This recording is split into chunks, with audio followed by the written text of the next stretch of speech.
Bueno, muy buenos días, apreciados estudiantes. El día de hoy vamos a ver el tema de tratamiento de aguas residuales, ¿no? Entonces, como lo vimos en la clase pasada, ya este es uno de los últimos temas que vamos a ver en la clase de eh, tratamiento de aguas. Este es un tema general, ¿sí? La verdad que me tocó modificar mucho esta presentación porque traté de sintetizarles lo más que pude el tema de las aguas residuales. Solo para dejarles la idea en la mente es que este es un tema que prácticamente se ve en una asignatura completa. De hecho, son dos asignaturas, ¿sí? Que podemos utilizar para tratamiento de aguas residuales en maestría o en especialización. Pero bueno, la idea de darles esta mirada es de que al menos comprendan el tipo de procesos que se realizan para tratar agua residual y que cuando ya estén en el copasto, que cuando ya estén en su campo laboral, pues tengan alguna idea de qué es lo que les hablan en temas de tratamiento de aguas residuales y cómo es que se realiza. Entonces, bueno, vamos a iniciar con esto. Voy a poner el puntero. Listo, entonces vamos a ver conceptos generales, vamos a ver cuáles son las aguas residuales, cuál es su naturaleza, origen, el tratamiento de las aguas residuales y en una estación depuradora de aguas residuales y los procesos unitarios físicos, químicos y biológicos que se realizan sintetizados, ¿no? Porque como les digo, la profundidad de este tema es muy grande.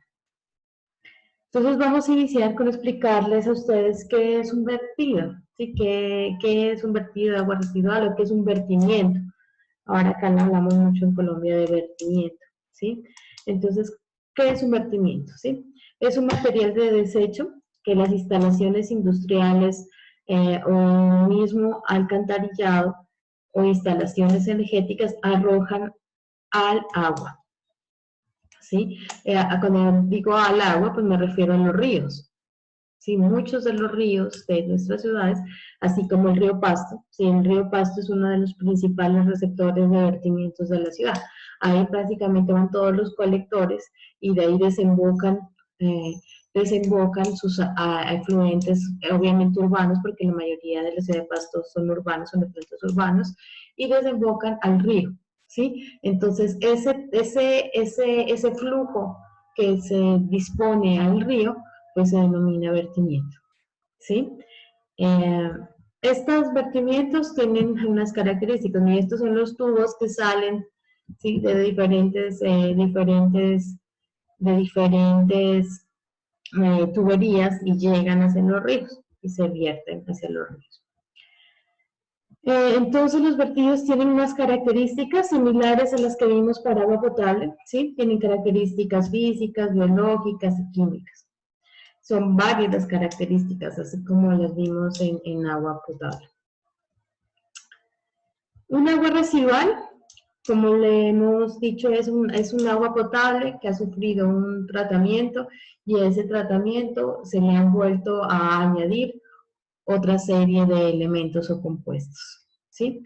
Una vez, por ejemplo, en una casa, entonces en una casa llega nuestra agua potable y después tenemos en nuestro baño, en nuestros inodoros, pues tenemos agua y ahí empezamos a contaminarla cada vez que usamos el inodoro, o cada vez que nos bañamos, o cada vez que nosotros estamos lavándonos las manos, o cuando utilizamos el lavadero de la cocina.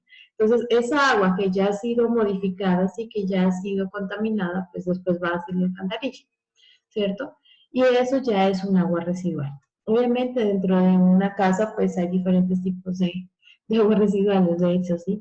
Por ejemplo, las aguas de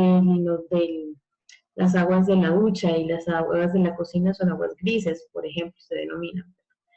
Y esas se pueden tratar, pero para no confundirlos, o sea, todos los vertimientos todo el agua que ya esté contaminada y que sale de algún proceso, ya sea un proceso eh, doméstico o industrial, se denomina agua residual.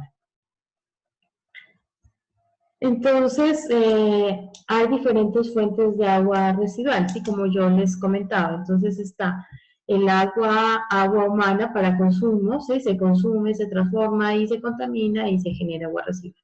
Ahora bien, también tenemos que en los alcantarillados, ¿sí? También va a haber otro tipo de fluidos, que es el agua de lluvia o el agua de escorrentía. Entonces, esa agua obviamente va también por las alcantarillas y llega a escorrentía. Anteriormente se diseñaban, ustedes que están viendo, pues ya vieron el alcantarillado, anteriormente se diseñaban alcantarillados mixtos, ¿sí? ¿Qué quiere decir mixtos? Pues que integro aguas residuales urbanas, domésticas, más aguas residuales de escorrentía. Estos dos se juntan y llegaban junto a un colector y después desembocaban hacia los ríos. Ahora pues nos hemos dado cuenta que es una gran problemática integrar estos dos, ¿sí? Porque esta agua de escorrentía no está tan contaminada como el agua residual, no necesita tantos procesos y el caudal de esta agua de escorrentía es mucho más grande que este caudal de agua residual. Lo que quiere decir que si esto se integra a esto, pues esto generará un caudal de tratamiento de agua residual muy grande. Mientras que si yo, que es lo que estamos diseñando ahora, si yo hago alcantarillados por separado, pues obviamente el tratamiento va a ser mucho menor, ¿sí? Entonces, miren, también, por ejemplo, ahora que ustedes están viendo el tema de instalaciones domiciliarias, ¿sí? Ahora ya las nuevas instalaciones domiciliarias, lo último es que separemos, ¿sí? Separamos las aguas grises, si ya queremos una vivienda sostenible, separo aguas grises de aguas del inodoro, ¿sí? Trato las aguas grises, a las aguas de inodoro les doy otro tratamiento. Si son para soluciones urbanas, un tratamiento. Si son para soluciones domésticas o rurales, otro tratamiento. Entonces ya las tecnologías han avanzado mucho pues, en ese sentido. Entonces, bueno, aquí son las fuentes de agua residual que puede haber en una ciudad, ¿sí? Entonces tenemos aguas industriales, es lo que nuevamente ingresa el agua a un proceso industrial y el agua que sale de ese proceso ya es agua residual, o lo que también denominamos efluentes. Yo siempre digo efluentes, ¿sí? Que son los efluentes es lo que sale de cualquier proceso. Y el afluente es lo que entra, el agua que entra al proceso. Entonces, bueno, tenemos aguas industriales, ¿sí? Estas aguas, por lo general, en la mayoría de los casos llegan en aguas industriales. En muchos casos llegan directamente al alcantarillado, se combinan con aguas lluvias y llegan acá al río. Luego que tenemos, aquí tenemos el alcantarillado sanitario, en donde vamos a tener el alcantarillado sanitario, pues va a estar compuesto, si es un alcantarillado combinado, pues de dos cosas, ¿sí? El aguas residuales, que son las residenciales y comerciales, y las aguas obviamente de escorrentía. Entonces aquí este alcantarillado va a integrar estos dos efluentes. Estas aguas industriales también podrían ir al alcantarillado. En términos generales, anteriormente, pues la idea, o siempre ha sido la idea de que todas esas dos aguas, tanto las industriales como las residuales, y también el pasto, por ejemplo, esa es la idea, ¿sí? De tener un sistema de alcantarillado tal que recoja todas las aguas y que después se lleven hacia una planta de tratamiento, que es lo que nosotros queremos lograr aquí. Yo he estado en los procesos, pues, de tratamiento de la planta de tratamiento de aguas residuales de pasto, pero pues en Pasto, imagínense que apenas estamos llegando a terminar el alcantarillado, ¿sí? Por eso ahora con este nuevo proyecto de Plan Maestro Alcantarillado, lo que se trata, lo que se está tratando es lograr integrar los colectores en el margen del río Pasto, ¿sí? Y unir colectores para al fin llegar en la parte inferior, ya por la Universidad de Nariño, más abajo, por allá en poder tener la planta de tratamiento de aguas residuales. Sin embargo, sí, ya la normatividad que nos está diciendo que estas aguas industriales no pueden ser dispuestas sin ningún tipo de tratamiento. Entonces ahora vamos a ver el decreto en donde nos dice que las aguas residuales industriales tienen que tratarse, tienen unos parámetros mínimos de vertimientos, ¿sí? Y si no los cumples, pues entonces la Corporación Ambiental estará atenta a empezar a hacer procesos de sancionatorios. Entonces, aquí estas aguas industriales en principio tienen que tener un tratamiento para ser dispuestas a un alcantarillado. Aguas industriales tienen que tener un tratamiento para ser dispuestas a río. Y las aguas domésticas sí se llevan a la planta. Lo ideal es hacer alcantarillados separados, ¿sí? Entonces, en donde aquí las aguas residuales vayan por un lado y todas las aguas de escorrentía vayan por otro, para así no sobredimensionar la planta de tratamiento. Porque obviamente si no es necesario que las aguas de escorrentía lleguen a la planta de tratamiento de aguas residuales, ¿sí? Esas aguas se pueden generar unos procesos, que eso también hablábamos hace algunos años con los de Ecopasto, de generar unos pretratamientos para las aguas de escorrentía y que ahí puedan llegar directamente hacia el río Pasto sin necesidad de un tratamiento. Y ya todas las domésticas, enfocarlas, organizarlas y llevarlas ya hacia la planta de tratamiento. Entonces, como les había dicho, las aguas residuales urbanas están compuestas de los servicios domésticos, o sea, de los inodoros, tanto domésticos como públicos, ¿sí? Como la limpieza de locales, el drenado y el drenado de aguas pluviales. Entonces, hay unos tipos de contaminantes, principalmente, el principal contaminante del agua residual es la materia orgánica. ¿Sí? Y la materia orgánica puede estar en suspensión y disuelta. Y ustedes ya saben que la materia orgánica se puede medir mediante EPO, DBO o TOC, ¿cierto? También esa materia orgánica va a tener nitrógeno, fósforo, cloruro de sodio y otras sales minerales. Entonces, en realidad, todas las aguas residuales ya son una sumatoria, ¿sí? De diferentes componentes. Aunque obviamente, si son aguas residuales urbanas o domésticas, y prácticamente su contenido es mayormente de materia orgánica. Ahora bien, vamos a ver si siempre aquí. Las características biológicas tienen una elevada materia orgánica, pero también tienen un elevado número de microorganismos. Las aguas residuales industriales pues van a depender de cada industria en realidad, ¿sí? Antes teníamos una legislación en donde no distinguíamos el tipo de agua residual que se está generando, ¿sí? Mientras que ahora ya tenemos una legislación por cada tipo de agua residual industrial que se genera, porque es muy diferente el agua residual de una industria panelera a una agua industrial de una empresa que produce leche.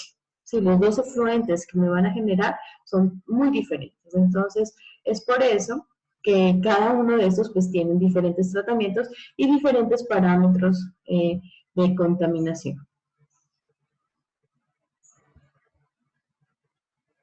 Por lo general, las aguas residuales industriales, la contaminación es del 10% de la de los líquidos residuales. La actividad industrial aporta una contaminación determinada, por eso es muy importante, como les comentaba, conocer el origen de cada industria. Nosotros no podemos diseñar si no conocemos bien las características de las aguas de cada industria. Entonces, no es que haya un tratamiento típico, ¿sí? Para este tipo de aguas industriales. Las aguas industriales son complejas. Por eso, cuando ustedes están viendo ahorita lo del artículo, ¿sí? Estamos trabajando con aguas residuales textiles, son las aguas residuales de la industria textil, y ese efluente es uno de los más contaminantes de todas las industrias, ¿sí? Ese más o menos trata el artículo. Entonces, por eso es muy importante conocer las características del efluente para lograr generar o poder diseñar un tratamiento. Bueno, ¿qué producen? ¿Qué producen esta contaminación en las aguas? Pues obviamente produce la desoxigenación del agua, o sea, que un río contaminado pues le va a disminuir la cantidad de oxígeno, por lo tanto eso genera la muerte de peces y olores indeseables. También se interrumpe la autopurificación, ¿sí? Que nosotros hablábamos que los ríos pues generan ese proceso de autopurificación, que se producen muchos procesos unitarios ahí en el proceso en el que el río está corriendo, como lo vimos una vez en la práctica, me acuerdo ahorita en Albernia. Entonces, un vertimiento pues interrumpe ese proceso natural de autopurificación, ¿cierto? También incrementa la temperatura, el color y la tonalidad de los ríos, y ese incremento pues modifica los ecosistemas. Imagínense, yo a veces hago la comparación, ¿sí? Si a nosotros por cambio climático nos está afectando 1 o 2 grados, o nosotros que somos seres humanos, ¿sí? ¿Cómo no será un microorganismo que vive en un río y que le aumente en 1 o 2 grados la temperatura? Entonces, allá hay muchos microorganismos que ya están, que se han muerto por cambios de temperatura, igual por el color, ¿sí? Ustedes saben que las moléculas de color atrapan la luz, entonces la luz que va a ir directo hacia el fondo del río o hacia una altura determinada, pues sucede que ahora ya esa molécula de color la atrapa y no permite que esa luz pues, llegue al sistema. Y eso genera pues que ya se empiecen a generar procesos anaerobios y se empiezan a podrir en estanques y se empieza a podrir todo el sistema. Entonces también existe el crecimiento de hongos y plantas acuáticas, ¿sí? Al haber mucha materia orgánica, ¿sí? En los tanques, en los ríos, pues obviamente ya habrá muchos microorganismos y muchas plantas que tienen mucha comida para alimentarse, por lo tanto se empiezan a generar, pero ya es demasiado, ¿sí? Ya es demasiado, se empiezan a generar demasiado, a reproducir de una forma incontrolada y eso es perjudicial pues, para todo el ecosistema.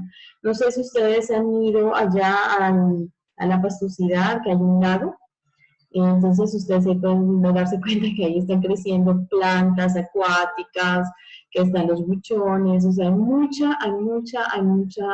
muchas plantas acuáticas, lo cual ha impedido pues que ya ese mismo lago sea un lago verde, ¿sí? Un lago azul, sino que ahora está un lago verde, ¿sí? Entonces, eso es por el crecimiento excesivo y podemos darnos cuenta pues que ahí hay muchísima materia orgánica. Y obviamente también aumenta la dureza del flujo. Como les dije, pues los lagos, sí, se genera algo que es la eutrofización. Como les digo, ese lago de la pastosidad pues ya está eutrofizado y se empieza a generar un crecimiento normal de plantas. Y eso también empieza a generar unos olores, ¿sí? Como ácido sulfídrico, esa descomposición de la materia orgánica, y ya es un problema ambiental. Exacto, entonces problemas estéticos, más sabor, más olor, cúmulo de algas, ya empieza a ser todo pues, muy desagradable. Entonces, el objetivo de tratamiento de las aguas residuales, obviamente el general, como ya lo habíamos visto con desinfección, nuestro objetivo es proteger la salud y promover el bienestar de los individuos miembros de la sociedad. Sí, pero no solo de la sociedad, sino también de los peces, animales y vida acuática, pues que existen en los ríos. Entonces, ¿qué vamos a hacer? Para lograr este objetivo, pues tenemos que eliminar DBO, que es la materia orgánica, sólidos suspendidos, patógenos, que son los microorganismos que causan diarrea, enfermedades, nitrógeno y fósforo, detergentes, metales, sustancias inorgánicas. Entonces, miren que este es un río, esta es una figura de un río en donde no hay eutrofización, esta parte de aquí es un río eutrofizado y este es un río donde no hay, o un lago donde no hay eutrofización. Entonces, en un lago donde no hay eutrofización, pues encontramos ciertas especies de microbios, de protozoos, de metazoos, ¿sí? Y miren que el agua está medianamente clara. Ya cuando se va contaminando, pues estos tipos de microorganismos empiezan a crecer. Y después aquí ya encontramos, miren, ya encontramos algas, ya el agua está más negra, ya existen gusanos, ¿sí?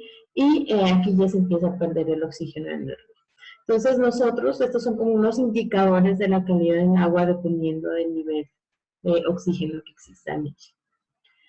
Entonces, eso por el lado de los microorganismos, pero también se puede clasificar el agua según las características que ya las vimos al principio del curso, ¿cierto? Que son las físicas, las orgánicas y las inorgánicas. Entonces, las físicas está el color, turbiedad, olor, temperatura y sólidos. Las inorgánicas tenemos pH, alcalinidad, dureza, conductividad. Y de las orgánicas, que es donde estamos midiendo la materia orgánica, es la DBO, DQO y CO2. Obviamente hay más, en realidad hay muchas más, pero pues estas son como las más empleadas, las más analizadas, ¿sí? Pero ya analizando el nuevo decreto, pues las características son muchas más, son muchos más parámetros. De hecho, ahorita estamos haciendo una tesis de disruptores endocrinos, porque vamos a evaluar otro tipo de contaminantes que ni siquiera la normatividad los está analizando. Entonces, y que afectan a la salud humana, ¿sí? Entonces, no solamente la normatividad no los analiza, sino que son tan nuevos, recientes, que los procesos de analizarlos, los procesos de mirar si existen, pues todavía no han sido analizados. Y aquí viene nuestra gran resolución, que es la 631 del 2015, bueno, ya tiene 5 añitos de funcionamiento. esta resolución es para mí muy importante porque estuve mucho tiempo esperando a que saliera. Sí, nosotros estábamos, imagínense que estábamos con la 1594 del 84, o sea, de 1984. ¿Qué quiere decir eso? Pues que Colombia era un país que todavía no estaba en la vanguardia en temas ambientales en aguas residuales. Ahora con esta resolución ya nos pusimos un poquito más en la vanguardia en aguas residuales a nivel del país. Yo quiero que vean estos videos, ¿sí? En donde les explicarán qué es esta resolución, gente más especialista que yo en la resolución. Pero en últimas lo que les quiero comentar es lo que les decía al principio, ¿sí? Que aquí esta resolución, y por favor descárguenla, esa resolución nos va a mostrar cómo se miden los parámetros de agua residual por parámetros. A ver, voy a ver si la puedo, si se la puedo mostrar para poderles explicar mejor. Bueno, entonces aquí les presento la resolución 631 del 2015. Bueno, todo esto nos lo vamos a salir. Aquí tenemos pues definiciones de qué consisten las aguas residuales domésticas, ARD, aguas residuales no domésticas, ya son las industriales, comerciales o de servicios, ¿sí? Entonces acá también vamos a tener vertimientos y todo ese argot pues, ya técnico que se utiliza. Y los valores límites permisivos microbiológicos en vertimientos puntuales de aguas residuales a cuerpos de agua superficiales. Luego tenemos, quiero ir más abajito, aquí está, abajo están las tablas que son más descriptivas. En su capítulo 5 están los parámetros físico-químicos y sus valores límites máximos permisibles en los vertimientos puntuales de aguas residuales domésticas y de aguas residuales no domésticas en los prestadores de servicios públicos de alcantarillado. Entonces, ¿qué es esto? Por ejemplo, si usted está trabajando con aguas residuales domésticas, aquí le van a dar unos valores máximos que usted puede vertir, ¿sí? O sea, va a poder vertir un vertimiento que tenga un pH de 6 a 9, ¿sí? Una DBO hasta 180, una DQ a 180, una DBO de 90 miligramos por litro, los sólidos de 90, sólidos de 5, grasas y aceites de 20, ¿sí? Lo demás no está tan solicitado. Y miren que aquí ya vienen otros parámetros. Aquí estamos hablando, miren, con una carga menor de 625 kilogramos día de DBO. O sea que de 625 vamos a multiplicar nuestro caudal por la DBO y ya tenemos la carga. Si ya tengo una carga mayor de 3000, estos son los parámetros máximos. Sí, miren, ya de mercurio. Miren, aquí tenemos cadmio, zinc, cromo, lo que se tiene que reportar. Luego, miren, aquí ya se presentan los valores máximos que pueden vertir de determinada industria, ¿sí? Entonces, agroindustria. De la agroindustria, pues tenemos los beneficiarios de café. Ellos pueden vertir a los ríos hasta estos valores. Entonces, ustedes me van a decir, pero profe, ¿qué pasa si vierten más de 650 miligramos por litro? ¿Sí? De DQO, que de hecho eso es altísimo, o sea, que están permitiendo una DQO de 600 es altísimo. Por eso digo, esta legislación estuvo buena, pero está bien permisiva para vertimientos. Bueno, el tema es de que usted me va a decir eso, ¿qué pasa si yo tengo una DQO de 1000? ¿Sí? Entonces, obviamente, pues ya tenemos que empezar a generar un proceso de tratamiento. Aquí es sin tratamiento, y si yo tengo valores de 1000, pues ya tengo que ver cómo trato mi agua residual. Y ahí ya vienen, miren, aquí ya vienen para empresas de extracción de aceite, aquí vienen ganadería, bueno, y de ahí ya vienen muchísimas industrias. Entonces, eso era lo que les quería comentar respecto a ese decreto. Entonces, volvemos al decreto, miren a los videos porque también se ve cómo les explican de para qué sirven los parámetros, cómo las corporaciones ambientales están controlándolos. Entonces, una recomendación, por favor, mirar los videos. Luego tenemos que, ¿qué queremos hacer con el tratamiento de aguas? Pues lo primero es cumplir la legislación, ¿sí? Ese decreto, el 631 que ustedes ya vieron. ¿Qué pasa si no la cumplimos? Pues vamos a tener incumplimiento de vertimientos y vamos a empezar a ser sancionados. En eso les quiero contar, no sé si se acuerdan el año pasado, que todo el Albernia estuvo cerrado, ¿cierto? Y parte de que el Albernia se cerrara era porque no estaban haciendo un adecuado tratamiento de las aguas residuales. Y no estaba, y Corpo Nariño no les permitió vertir las aguas y no había alcantarillado. Entonces estaban vertiendo a una fuente hídrica. Y esa fuente hídrica pues abastecía a unas casitas más abajo. Entonces Corpo Nariño no les dio permiso de vertimientos. Y por eso, miren, incluso cerraron la universidad, cerraron Albernia, y ustedes saben pues todo el problema que hubo el semestre pasado, pues que no pudieron hacer unos laboratorios allá y casi se cierra, ¿sí? Ya afortunadamente, porque ahora ya el alcantarillado pasa en esa zona, entonces ya nos pudimos conectar al alcantarillado. Y ya con el alcantarillado ya son diferentes todo este tipo de procesos, porque ya el alcantarillado, la empresa de servicios públicos le cobra una tasa retributiva a la universidad para que vierta al alcantarillado esas aguas. Entonces, no se le pide que haga su planta de tratamiento de aguas residuales. Entonces, primero, pues es el cumplimiento de la legislación. Segundo, usar eficientemente el agua. Entonces, lo que yo les decía, ¿cierto? Podemos dividir las dos aguas, las lluvias de las residuales, y hacer un uso eficiente.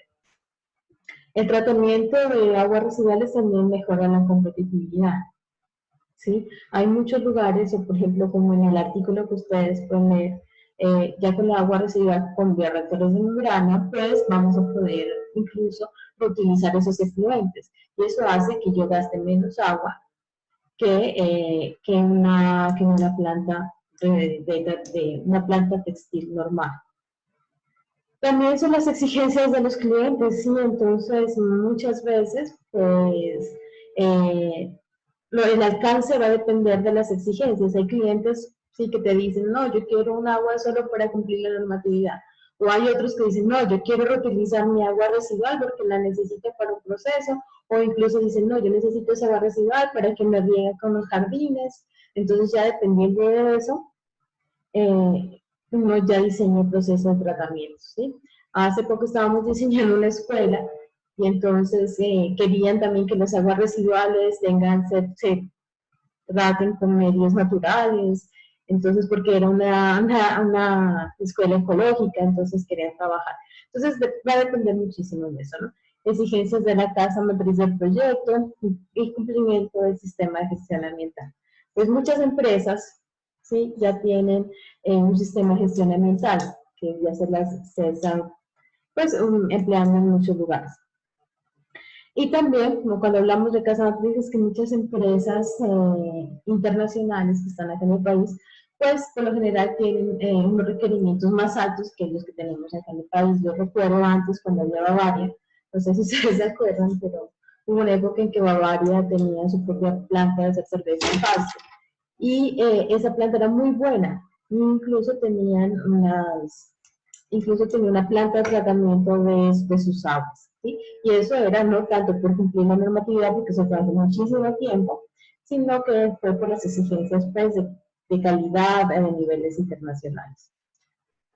Lo mismo pasó, pues, imagínense, en Barranquilla, que yo conocí la planta de aguas residuales de Águila, y de hecho las exigencias de la casa matriz de Águila, pues alemana, porque tenía la fórmula helada de la alemana, trajeron los microorganismos desde Alemania y los insertaron acá porque ya estaban adaptados al proceso de cervecero. Entonces, pues bueno, como ya saben, van a depender de hasta dónde voy a llegar, ¿sí? Aquí, lamentablemente, por lo general, siempre tenemos, pues, como tratar de cumplir la legislación y basta, ¿no? Pero, por ejemplo, ya en Medellín hay otros, ya se están trabajando con otros procesos, por ejemplo, que también generen biogás, ¿sí? Entonces ellos tratan el agua residual y generan biogás y tengo otro subproducto. Entonces, bueno, ya todo depende de lo que nosotros queramos lograr con eso. Entonces, bueno, esto ya lo sabemos, ¿sí? Ahí existen contaminantes que están suspendidos, disueltos y los patógenos. Esto también, entonces lo mismo que en aguas potables, ¿sí? Los suspendidos se remueven con gruesos, los finos se remueven por sedimentación, los inorgánicos utilizo coagulación, los orgánicos ya utilizo tratamiento biológico, ¿sí? Y los que son biodegradables. Y los no biodegradables ya puedo utilizar absorción y oxidación. Y ya los patógenos sí los elimino con desinfección. Entonces, miren, esta es como la imagen de qué proceso podría utilizar dependiendo de lo que yo quiero eliminar.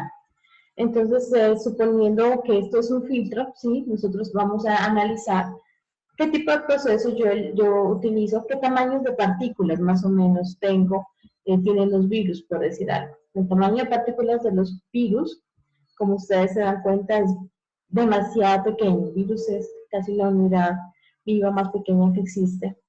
Y entonces miren que trabajamos con de 10 a la menos 2 a 10 de la menos 1 micrómetros. O sea que son, para eliminar los virus habría que utilizar un filtro muy pequeñito para eliminar.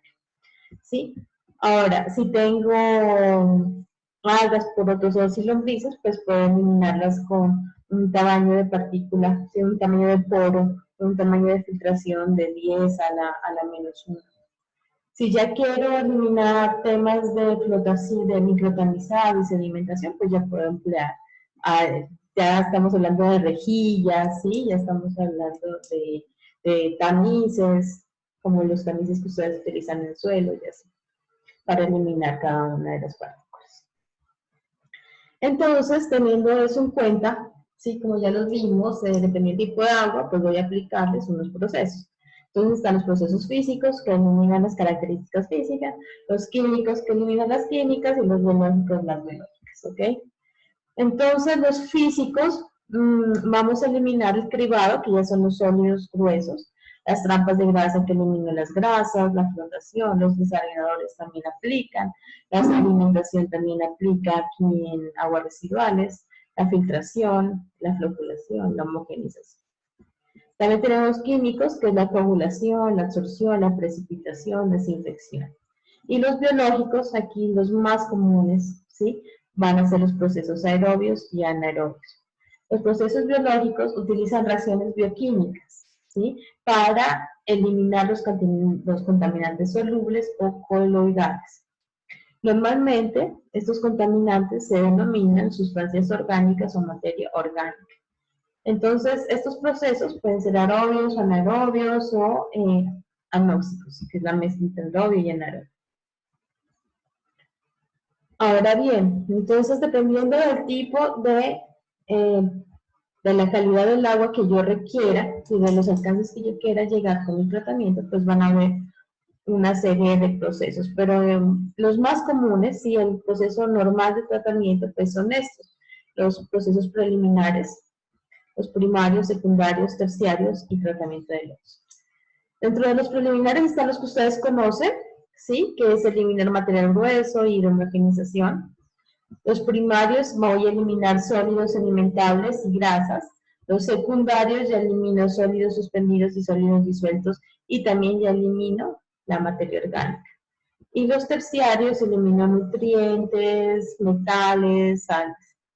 Y por aparte va toda la línea de tratamiento de lodos, que ya es para eliminar todos los lodos, que no es que se eliminen, sino es que se retienen. Tengo que sacarlos del sistema, pero yo los saco y tengo que estabilizarlos. Entonces esa es toda la línea de lodos. Entonces, bueno, con los procesos de tratamiento preliminar, esta es toda una línea de procesos de tratamiento preliminar. No siempre se tiene que utilizar eso, ¿sí? Dependiendo de su efluente, solamente utiliza rejillas, o dependiendo de su efluente, solo utiliza un desarenador. Pero por lo general, esto es lo que tenemos, las rejillas, desarenador, un tanque de neutralización, que es donde nivel un pH, ¿sí? ¿Por qué? Porque para estos tratamiento preliminar, después sigue primario, y el tratamiento secundario tengo que tener un pH que va de entre 6 a 9, no puedo tener unos pH diferentes. Si eso no tiene un pH de 6 a 8, si no tengo un pH de 6 a 8, pues entonces tengo que subir o bajar el pH, tengo que neutralizar. Y de aquí viene un tanque de igualación o también un tanque de homogenización, se llama esto. ¿En qué consiste? En que si en algún momento viene un caudal muy grande, este tanque se va a llenar y va a llegar a este punto. pero ese caudal no me va a pasar en los siguientes procesos.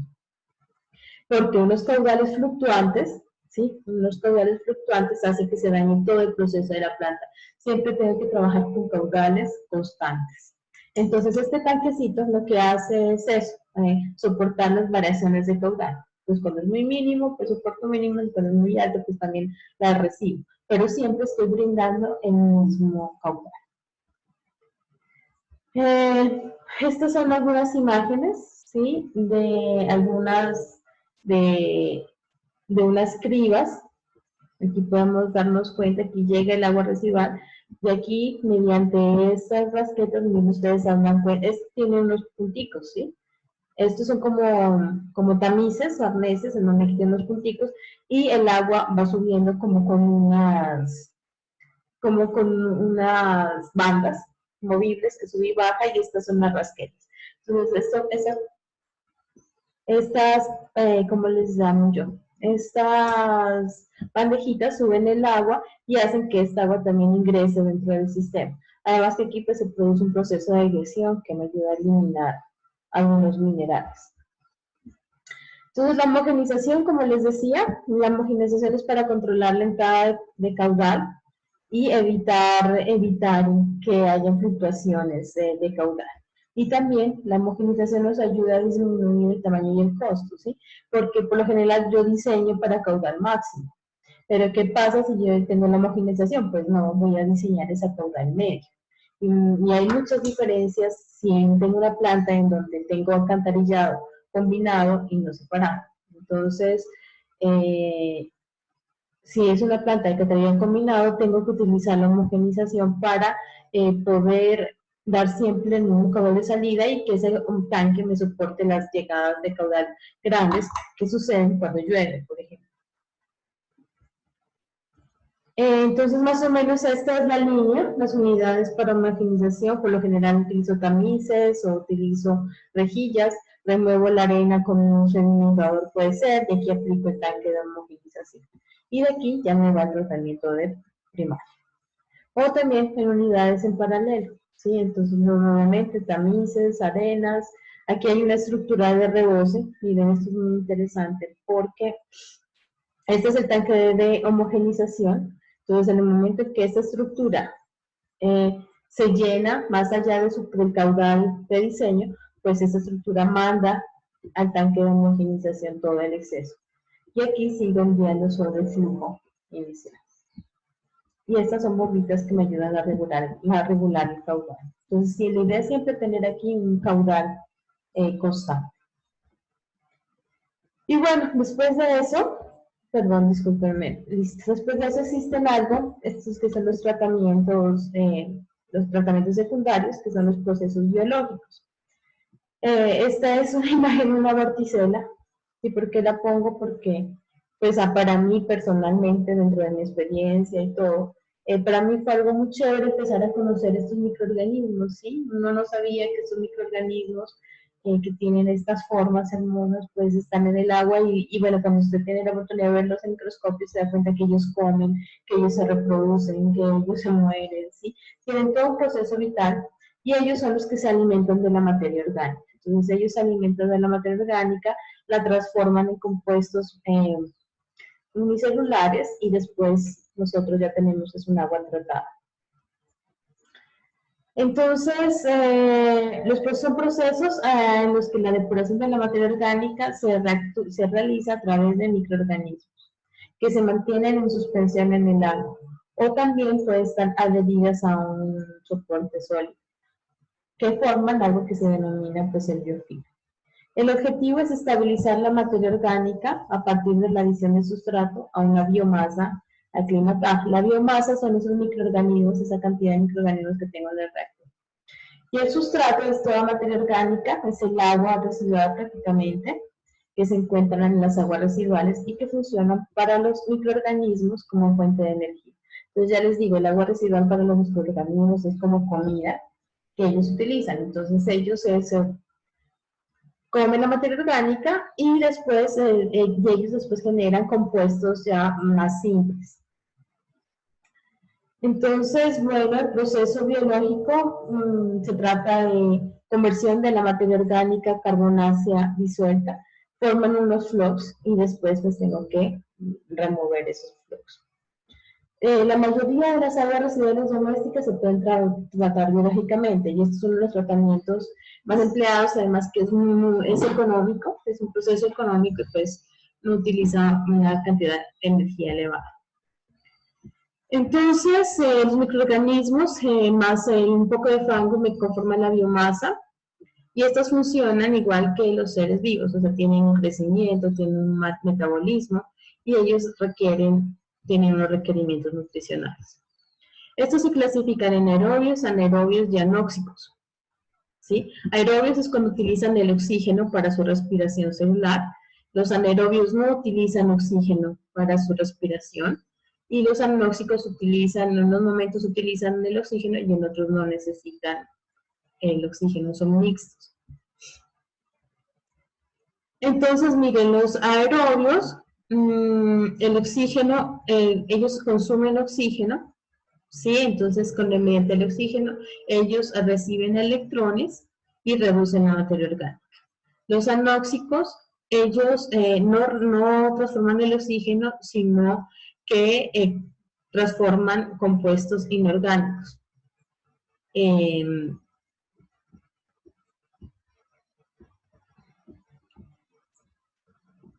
Entonces, pues como les decía, los anóxicos no utilizan oxígeno, sino utilizan el nitrato. Entonces ellos, su respiración la hacen a través del nitrato y con eso producen también todo su proceso metabólico. Y los anaerobios,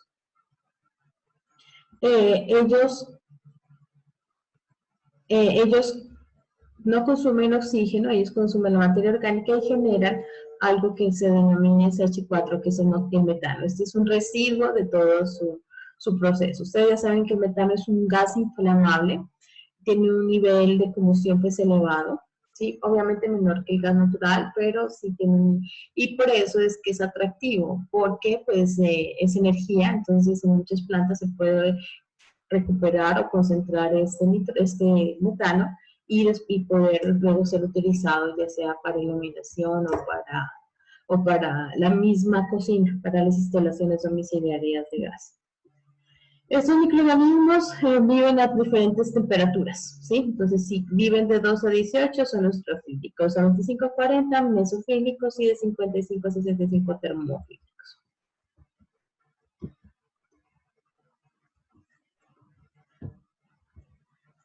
Y este es un floc, miren, este floc está compuesto de muchos microorganismos, ¿sí? Está compuesto de muchos microorganismos y esto es lo que me ayuda a tratar el agua. Entonces, por lo general tiene una forma regular, una estructura, una textura, y pues no posee filamentos, y más o menos pues aquí se puede identificar que por lo general un buen floc tiene más de 7 especies en su composición. Y tenemos algo que es la microfauna. Sí, entonces miren, entonces todos los microorganismos que existen ahí, entonces aquí está la convallaria, la vorticela que les comentaba, la oblipia y el lecal, ¿sí? Todos estos son microorganismos que están presentes en el agua y comen la materia orgánica, se transforman y después sacan los productos extracelulares, pues si son aerobios, pues van a consumir oxígeno y botar dióxido. Y si son anaerobios, pues consumen nitrato y producen metano. Estos son otros más flora, y estos son, miren, estos ya son los microorganismos filamentosos, sí, ya son hilitos. Ya cuando se producen estos filamentos en el floc, ya es que empezamos a ver problemas en el fango. Estos son unos microorganismos que no son tan convenientes para el tratamiento de aguas, ya que me hace aumentar la superficie del floc y eso hace que no haya mucha iluminación, que no se genere bien la aireación.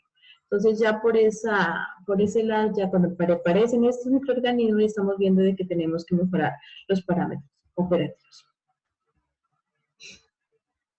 Y ya de aquí, pues entonces, existen unos requerimientos, o sea, para que se produzcan los procesos biológicos, que es la fuente de energía, fuente de carbono, nutrientes, temperatura, nutrientes inorgánicos, el pH, que tiene que estar entre 6.5 y 7.5, presencia o ausencia de oxígeno, condiciones de mezclado. Entonces, los procesos biológicos se dividen, como ya les he dicho, según el elemento a transformar, se dividen en eliminación, los que eliminan la DBO, ¿sí? Los que eliminan la nitrificación o nitrógeno, y los que eliminan el fósforo. Por lo general, siempre en aguas estamos trabajando con la eliminación de la materia orgánica. Según el potencial de óxido de reducción, pues son aerobios, anaóxicos o anaerobios. Aerobio, donde consumen oxígeno y botan dióxido de carbono, así como nosotros. Anóxico es que consumen nitrógeno, ¿qué es? Sí, nitrógeno, que consumen nitrógeno y botan nitrato. Y el aerobio es igual que consume una materia orgánica y eso se transforma en metano, ¿sí? Y según de la biomasa, como pueden estar en el reactor esos flóculos, entonces hay de dos clases, de cultivo en suspensión, o sea que ellos mismos se suspenden en el flow, o estos se fijan a soportes en donde tengo como, bueno, ya más adelante les voy a mostrar como piedritas o rosetones, en donde ahí se adhieren los microorganismos que están ahí comiendo la materia orgánica.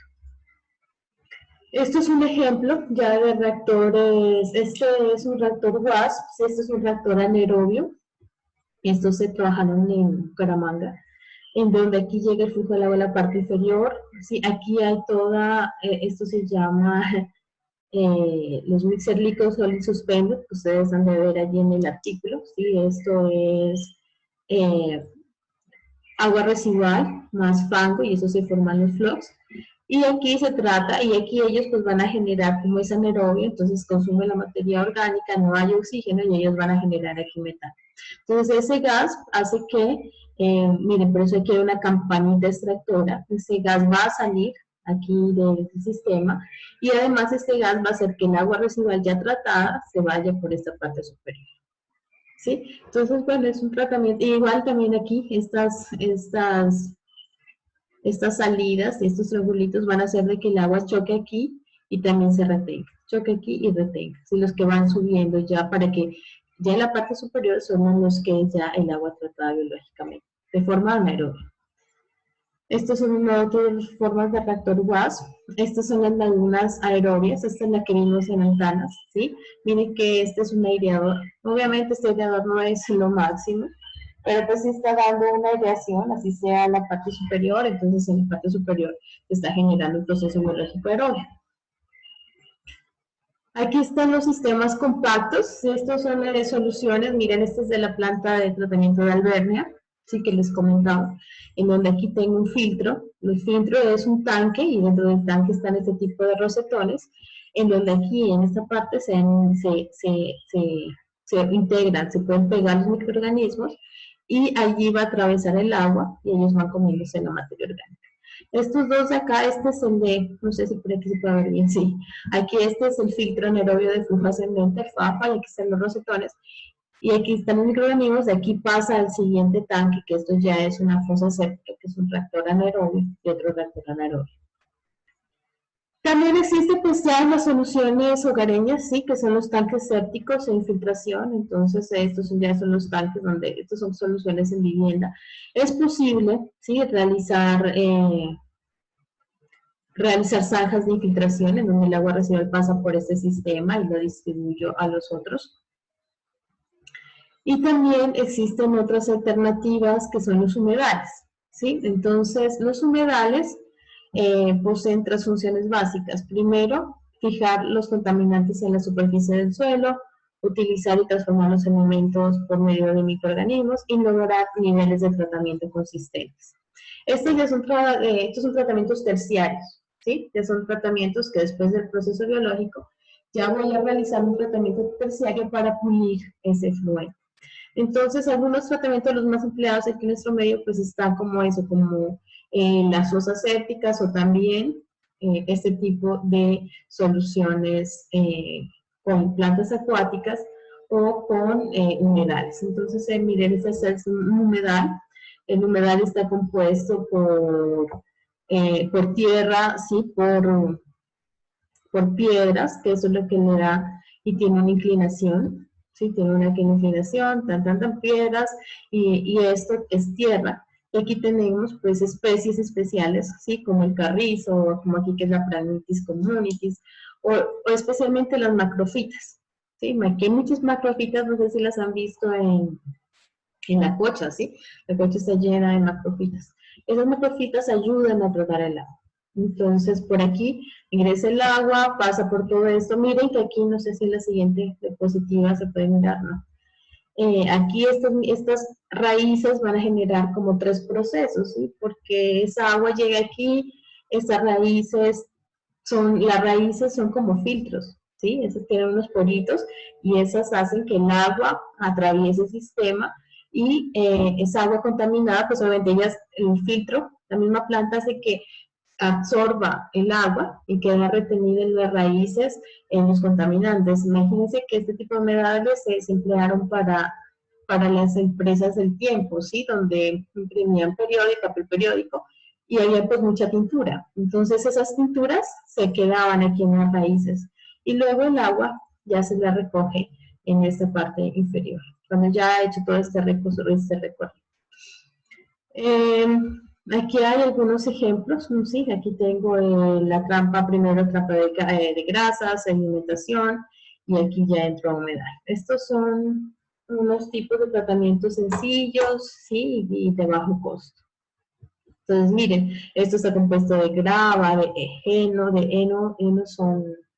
heno es como pasto, ¿sí? Minerales, biomasa, microorganismos, aquí tengo la materia orgánica del agua, y pues las raíces.